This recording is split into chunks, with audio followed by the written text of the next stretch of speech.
Good morning, everyone. Hello. Morning. We are very happy to see everyone here this morning for this fourth in a series of online seminars organized by the different working groups of the cost action writing urban places. We have sent to each and every one of you the program for today. We have a very interesting collection of 7 conversations with both action members and some very important guests who have very kindly agreed to join us today. We sent yesterday also a biography of each one of the participants. So as you see, we have a very rich and very diverse collection of speakers today.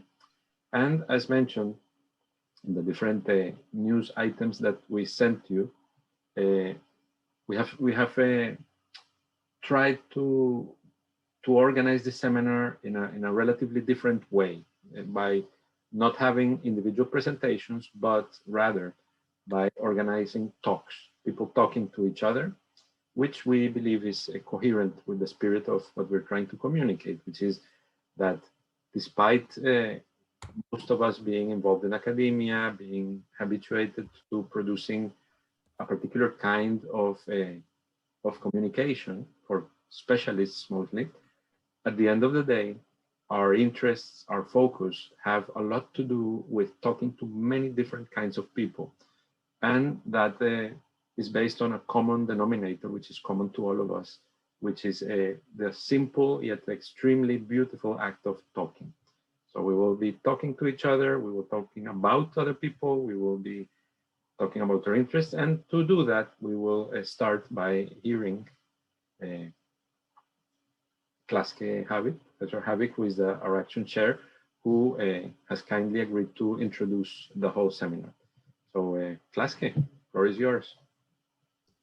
Thank you, Jorge, and welcome everybody on this beautiful spring day. I will try to share my screen. Yes. Now, oops, I have to see how I can. Yes. So, welcome. Our action is called Writing Urban Places, narrate, and it is focused on narrating new narratives of the European city. Narrating, of course, is a way of telling a story, and talking is part of our work, not only as its object, the object that we're studying, but also the way in which we communicate. So talking is part of our work, and this network is especially meant, of course, for enabling conversations with colleagues, with institutes, with academia.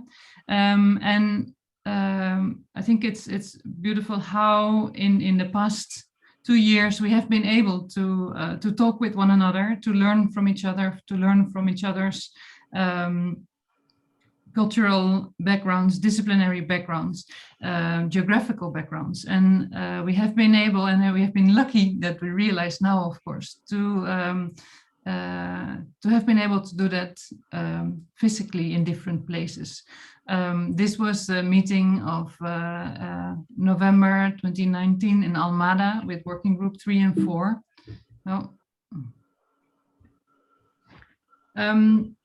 The meeting in Delft in October, the big MC meeting. And I realized that we are, of course, meeting in the formal setting of institutions and academia, but simultaneously by meeting, we're also talking in more informal, more colloquial ways, which is probably as important. Here are some other moments in Limerick, the working group. This was small session of the working group 3. It was a meeting with working group 2 and 3 together, Almada again, but also the places where we talk matter. Meeting in the big and impressive Faculty of Architecture in Belgrade, meeting in a historical place that was being researched also by one of our members, Almada in Portugal, where actually we were also walking through this area, guided through narratives through literary narratives that had been written about the area, and that allowed us to learn about how the area had been lived in, what were the social and physical conditions of that area also in history. Of course, we moved to other modes of talking more recently due to the pandemic. The more online formats, which allowed us to meet perhaps more easily, but less related to place. But so far, we have been mainly talking amongst us. We spoke about different different groups, different communities, but mainly among each other as academics focused on our own environment. Also in the dissemination, in the output that we produced, first and foremost, these were focused on sharing knowledge, developing knowledge, sharing ideas with one another. One of the first outputs of this cost action has been the Vademecum, initiated by Working Group 2 and produced by members of the whole network, with more than 40 authors who all submitted and contributed to this book, collecting 77 terms that we have used or that they're using in their work from their different backgrounds, collecting different terms from people from different disciplines, talking different professional languages, and using sometimes even the same terms differently, or using terms that are unknown in another discipline. So this was an initiative to communicate, to figure out how we understand these different terms, how they can offer fresh viewpoints to understanding urban places and to writing them anew. So an initiative for exchanging knowledge, for talking, trying to understand each other, even if we have different disciplinary backgrounds, and trying to establish a kind of common language. These were some of the entries indeed related to writing urban places that were part of the Vademecum. Also from some of the speakers of today. And a second actually series of outputs that we are working on are the journal issues of Writing Place. We are currently working on 2 issues. This issue, journal issue number 5, initiated by Working Group 3, is soon to be finished. And in the meantime, we're working on an issue as an outcome of the first webinar with Working Group 2 on meaningfulness, appropriation, and integration. In this journal issue, narrating narrative methods for writing urban places, there's a series of articles, all derived from the network. And I would like to highlight this one, as I think this is a great example of communication and a mode of talking and exchanging that actually derived from the network. 2 members of the network, Luke Powles and Anna Ryan Maloney, together made this contribution, combining their different professions, both from visual expression and architecture, and together embarking on what they called an experiment that combines aspects of different research and communication methods into a hybrid end result, a collaborative multimodal essay, speaking between the text and photography, and establishing a reading of Limerick, both informed by a local and by an outsider.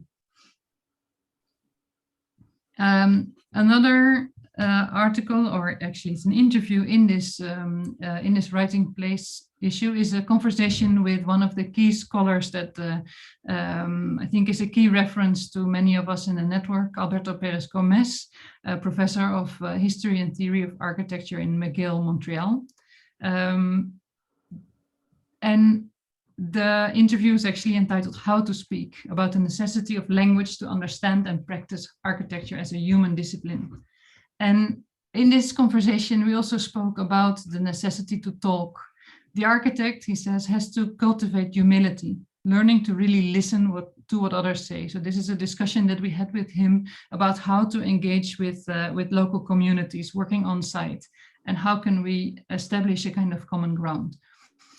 So he continues to say the challenge is to truly engage the other, to seek a communion, a fusion of horizons, to use Ricoeur's terminology, while recognizing that actually a distance exists between our own world and that of the potential inhabitant of a project.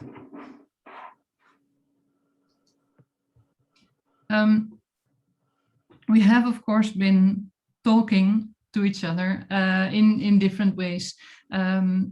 We started with this condition of the pandemic, a series of webinars, of which this is the fourth.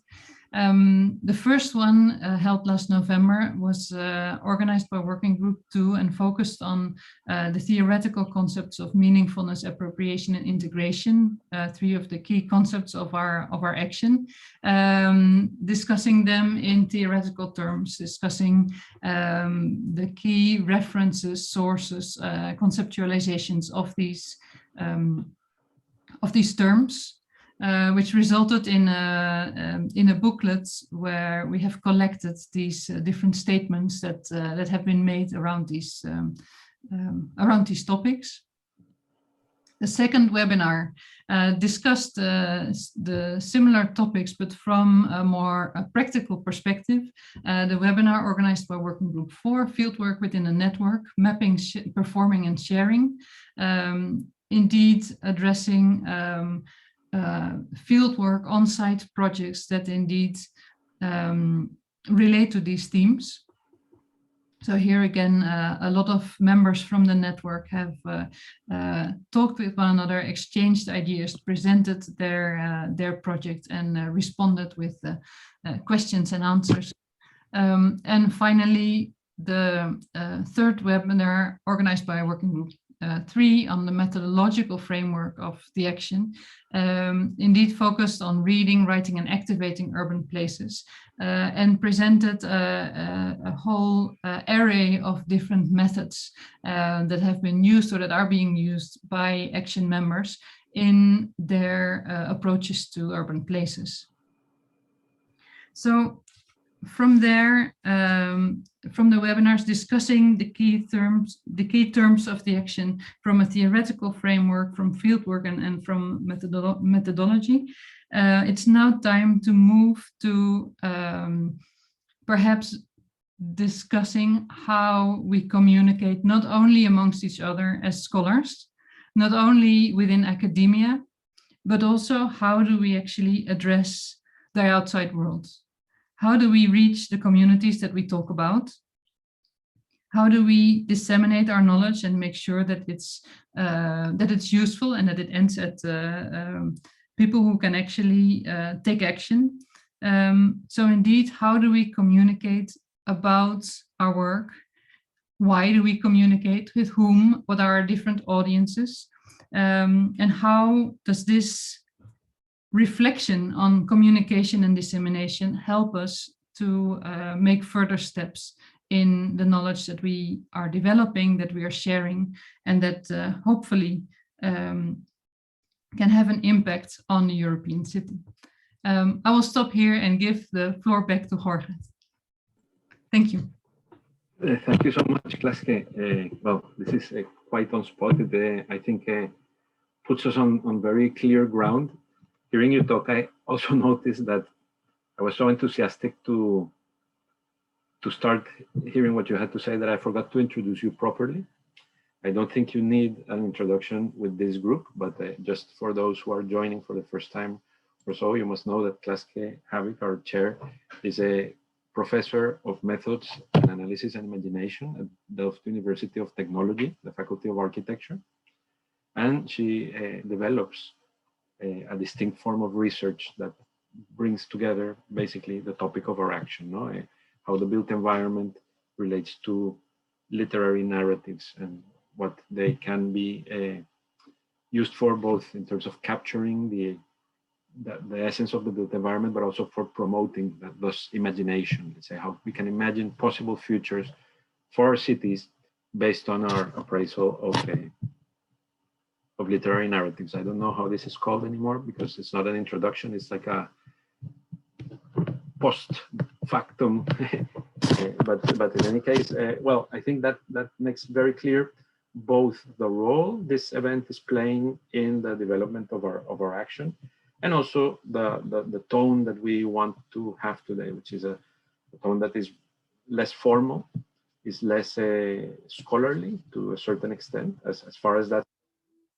As you have seen from the biographies, everyone in this action seems to be very accomplished professional. So it is also important to show that beyond that very successful trajectory as academics, everybody is also an accomplished conversationalist, which I believe is very useful both for our action and for the utility of our action beyond academia, which I think is very important. Just a small note, I should have also made this disclaimer right at the beginning, but this conversation will be recorded. We have mentioned this repeatedly in all the information we sent you, but nonetheless, be aware that by joining, you are agreeing to be recorded. Finally, a technical aspect, we are going to try to do something special today, which is to record the conversations as such, let's say not just one person speaking on their own every time. So for that reason, we're going to have to ask you to please turn off your cameras when each one of the conversations is taking place, with the exception, of course, of the people who are talking. That would allow us to see the 2 or 3 people who are talking in each conversation together and record it that way. Let's see if that works. I've never done this, but Honorina will help me out if something goes wrong. Before we move into the first, we have a very interesting lecture, a very nice guest today for the first lecture. But before we move into that, it is also important to thank everyone who has contributed to this event and to thank all participants. No, we are aware that everybody is super busy, but nonetheless, I would like to thank the entirety of Working Group 1. Every single member of Working Group 1 has contributed in organizing these conversations, and also the people who have accepted to join, and of course, all the people who are attending today. It's very important that we have these events as a source of community also, that we join together through these events and we share our knowledge.